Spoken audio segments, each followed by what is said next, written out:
ఇక హైకోర్టులో హైడ్రాకు big victory దక్కింది. చట్టవిరుద్ధంగా ఉన్న ఇళ్లను కూల్చివేయడంపై హైకోర్టు కీలక వ్యాఖ్యలు చేసింది. బఫర్ జోన్ ఎఫ్టీఎల్ల పరిధిలో నిబంధనలకు విరుద్ధంగా ఉన్న నివాసాలను తక్షణమే వారిచే ఖాళీ చేయించాలంటూ ఆదేశించింది. దీంతో పాటు మూసీలో మురుగునీరు చేరకుండా చర్యలు కూడా తీసుకోవాలని సూచించింది కోర్టు. దీంతో హైడ్రా కూల్చివేతలకు అడ్డంకులు తొలగినట్లయింది.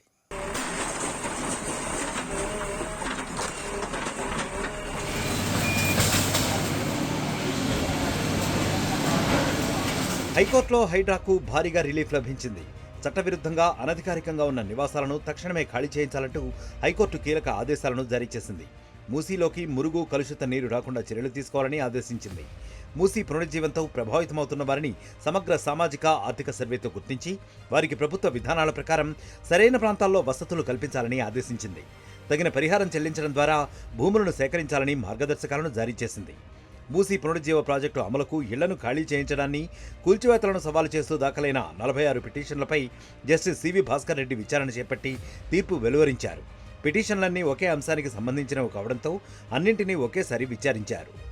చెరువుల పరిరక్షణకు సుప్రీంకోర్టు ఇచ్చిన మార్గదర్శకాలకు అనుగుణంగానే ప్రభుత్వం భూ కేటాయింపుల విధానాన్ని తీసుకువచ్చిందని హైకోర్టు అభిప్రాయపడింది. దీని ప్రకారం సహజ సిద్ధమైన కొండ ప్రాంతాలు, నదులు, రివర్ బెడ్లలో కేటాయింపులు చేయొద్దని గుర్తు చేసింది. తెలంగాణ నీటిపారుదల చట్టం కింద ప్రత్యేక అధికారిని నియమించే అధికారం ప్రభుత్వానికి ఉందని తెలిపింది. చెరువుల్లో ఇళ్ల పట్టాలను కేటాయించినా వాటికి చట్టబద్ధత ఉండదని హైకోర్టు వ్యాఖ్యానించింది. మూసీలో పర్యావరణ సమతౌల్యత పరిరక్షణకు భవిష్యత్ తరాల కోసం ప్రభుత్వం విధివిధానాలను తీసుకొచ్చిందని వెల్లడించింది. వీటన్నింటినీ పరిగణలోకి తీసుకుని మార్గదర్శకాలను జారీ చేస్తున్నామని న్యాయమూర్తి తీర్పు ఇచ్చారు. అంతకుముందు పిటిషనర్లు తమ వాదనలను వినిపించారు. హెచ్ఎండిఏ అనుమతిచ్చిన లేఅవుట్ నుంచి స్థలాలు కొన్నామని కోర్టుకు వివరించారు. జేఎస్ఎంసీ నుంచి అనుమతులు పొంది నిర్మాణాలు మొదలుపెట్టిన తర్వాత కూల్చివేతలు చేపట్టారని పిటిషనర్లు హైకోర్టు దృష్టికి తీసుకొచ్చారు. ఎలాంటి సర్వే చేయలేదని, నోటీసులు కూడా ఇవ్వలేదని వివరించారు. తమ ఇళ్లన్నీ మూసీ ఎఫ్టీఎల్ బఫర్ జోన్లలో ఉన్నాయంటూ చట్టబద్ధత లేని హైడ్రా పేరుతో కూల్చివేశారని వాపోయారు. ఒకవేళ నిబంధనలకు విరుద్ధంగా నిర్మాణాలు చేపట్టి ఉంటే జేఎస్ఎంసీ మాత్రమే ఇళ్లను తొలగించాలని కోరారు. ఆ తర్వాత ప్రభుత్వం తరపున అడ్వకేట్ జనరల్ వాదనలు వినిపించారు. మూసీ ప్రాంతంలో ఉన్న వారితో చర్చించిన తర్వాతే వారిని తరలించినట్లు తెలిపారు.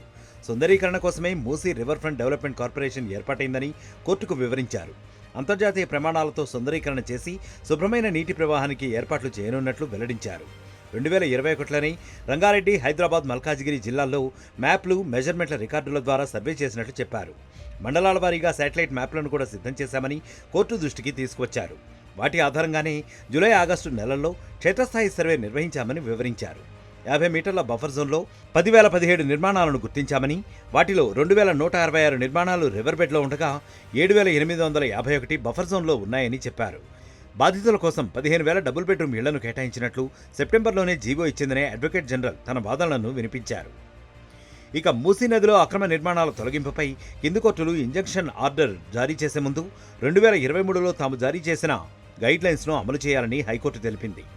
Municipal corporation of Hyderabad versus Philomena education foundation of India కేసులో ఇచ్చిన మార్గదర్శకాలను పరిగణలోకి తీసుకోవాలని సూచించింది. అక్రమ నిర్మాణాల తొలగింపుపై స్టే, తాత్కాలిక ఇంజంక్షన్ ఉత్తర్వులు జారీ చేసే ముందు హైకోర్టు ఇచ్చిన సర్క్యులర్లను కూడా కింది కోర్టులు ఫాలో కావాలని హైకోర్టు స్పష్టం చేసింది. అటు ఎఫ్టీఎల్ బఫర్ జోన్లను గుర్తించేందుకు సర్వే అధికారులు, సిబ్బంది వస్తే వాళ్లను పిటిషనర్లు, ప్రజలు అడ్డుకోరాదని హైకోర్టు ఆదేశించింది. సర్వేకు ఆక్రమణదారులు ఎలాంటి అడ్డంకులు కల్పించకూడదని హెచ్చరించింది. హైకోర్టు ఉత్తర్వుల అమలు కోసం నీటిపారుదల, రెవెన్యూ, హైడ్రా, మున్సిపల్ శాఖలకు పోలీసులు అవసరమైన భద్రతను కల్పించాలని చెప్పింది. మూసీలోకి మురికినీరు రాకుండా చర్యలు తీసుకోవాలని సూచించింది. Musi buffer zone, FTL, river బెడ్లోని ఆక్రమణదారుల అక్రమ నిర్మాణాలను తొలగించే సమయంలో సుప్రీంకోర్టు గైడ్లైన్స్ను ఖచ్చితంగా అమలు చేయాలని ఆదేశించింది. మరోవైపు మూసీ పునరుజ్జీవం వల్ల ప్రభావితమయ్యే వ్యక్తులకు సంబంధించి ఆర్థిక, సామాజిక సర్వే నిర్వహించాలని ప్రభుత్వానికి సూచించింది హైకోర్టు. ప్రభావితమయ్యే పేదలకు వివిధ ప్రభుత్వ పథకాల కింద అనువైన ప్రాంతంలో వసతి కల్పించాలని తెలిపింది. 2012 బిల్డింగ్ రూల్స్ విధిగా అమలు చేయాలని ఆదేశించింది. చట్ట వ్యతిరేకంగా మూసీ నదిలో నిర్మాణాలు ఉన్నట్లయితే నిబంధనలకు తగ్గట్లు తొలగించాలని గైడ్లైన్స్ ఇచ్చింది కోర్టు.